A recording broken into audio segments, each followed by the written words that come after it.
Ah ok, d'accord, d'accord. Bonjour, je ne lui ai pas donné de prénom encore. Ok.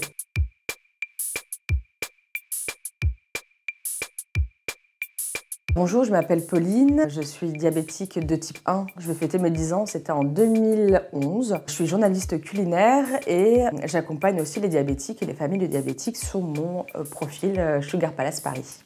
Voilà.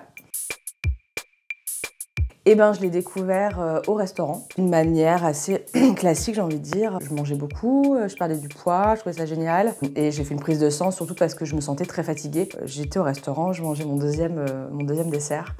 Et mon médecin qui me demande de partir en urgence à l'Hôtel Dieu. Et évidemment, je ne savais pas ce que c'était que cette maladie. J'ai tout découvert sur le tard. Bien évidemment, tant qu'on n'est pas concerné par un sujet, on ne le connaît pas forcément. Donc je suis arrivée un peu comme une fleur à l'hôpital, en blaguant un peu. Et puis très vite, j'ai déblagué. Je l'ai plutôt bien pris. Enfin, il y a eu des phases, bien sûr. Au moment de l'annonce, en tout cas, j'étais plutôt dans la découverte. Et après, on est dans le choc de l'annonce.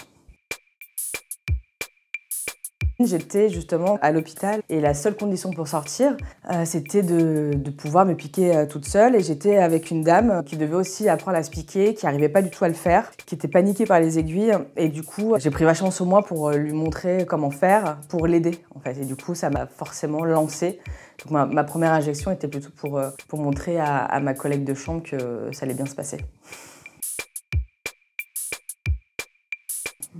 Je pense que c'est un postulat de départ en fait. Dès le départ, j'ai décidé que j'allais bien vivre avec le diabète. Et la grossesse en fait partie, c'est-à-dire qu'il y a des hauts, il y a des bas. Je fais du mieux que je peux. Ça se passe plutôt bien. La fin de grossesse, on sait qu'on est plus insulino-résistante. Donc c'est un peu plus compliqué. Elle a pris un peu plus de poids. En un mois, le bébé a pris 1,5 kg. C'est beaucoup, mais on sait que c'est le diabète, on ne peut rien y faire et je ne culpabilise pas parce que je fais vraiment du mieux que je peux, je suis hyper bien entourée. Donc la cohabitation se passe bien et la grossesse se passe bien. J'ai pas préparé ma toute première grossesse, c'est la deuxième. Je l'ai pas préparée, j'ai décidé d'en faire qu'à ma tête, de pas écouter les médecins et je l'ai bien payé et regretté. Donc en 2016, je décide de tomber enceinte, peu importe. Je suis à 8% de glycémie glyquée, je pense, quand j'apprends que je suis enceinte. Je suis au Vietnam, en plus, donc pas de médecin à l'horizon. Je viens d'arriver, donc j'ai 2-3 semaines à me débrouiller comme je peux. Je rentre en France, je me fais évidemment tirer les oreilles par les médecins. Et grosso modo, j'ai passé sur 7 mois et demi de grossesse, j'ai passé 8 séjours à l'hôpital pour finir avec une prééclampsie et un accouchement prématuré.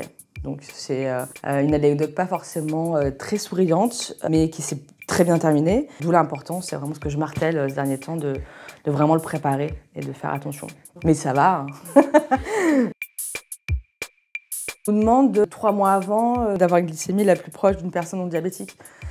De vraiment faire ça, ce que j'ai fait pour la deuxième grossesse. Au premier confinement, j'étais nickel. J'ai un petit peu relâché durant l'été. Et quand je tombe enceinte, j'étais à 6,5 ou 7. J'ai très vite rétabli, mais j'étais mentalement dans cette préparation-là. Le diabète est au cœur de tout. Si je vais bien, le bébé va bien et donc la grossesse va bien. Donc c'est un tout. À mon sens, je ne pense pas qu'on puisse cliver le diabète et la grossesse.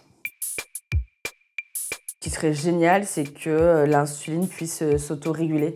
Voilà, qu'on ait plus grand chose à faire, plus à avoir cette charge mentale constamment d'y penser et que ça s'autorégule, que ça se fasse tout seul. C'est pas tant le capillaire qui pose problème, c'est vraiment la gestion d'insuline. Toujours y penser avec le sport, avec la fatigue, avec le chaud, le froid. Ça serait top.